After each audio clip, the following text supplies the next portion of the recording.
இப்போ குளிக்க போகிறாங்க. அங்கே குளிக்க போவோம். இப்போ குளிக்க போகிறாங்க.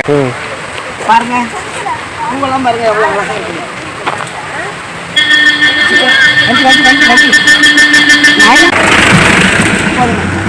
நல்லா தெரியுதா? என்ன கையில் வச்சுருக்கேன்னு பார்க்குறீங்களா? ட்ரெஸ்ஸு குளிச்சுட்டு ட்ரெஸ் மாற்றணும்ல, அதுக்காக வாங்க. இப்போ நம்ம இங்கே தான் போய் குளிக்க போகிறோம்.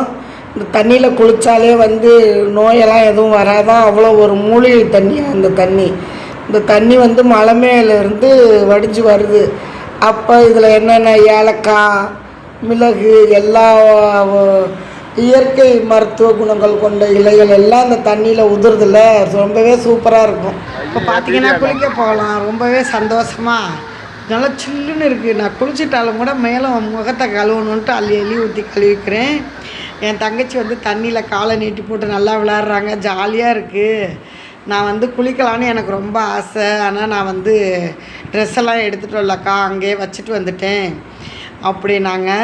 சரி பரவாயில்லமான்ட்டு பேர பிள்ளைகளோட ரொம்பவே ஜாலியாக அந்த தண்ணியில் குளிக்கிறோம். இதில் என்னென்ன மருத்துவ குணம் இருக்குது தெரியுமா அந்த தண்ணியில்? நினச்சா ரொம்ப சந்தோஷமாக இருக்குது.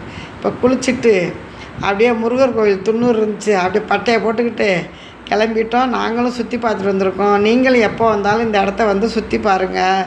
ரொம்பவே சந்தோஷமாக இருக்கும்.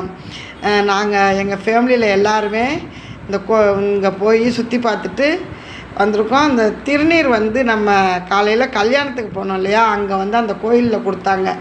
அதை வச்சுருந்தேன். சரி அப்படியே முருகன் கோயில் திருநீர் தானே பூசிக்கிட்டு வந்துட்டோம்.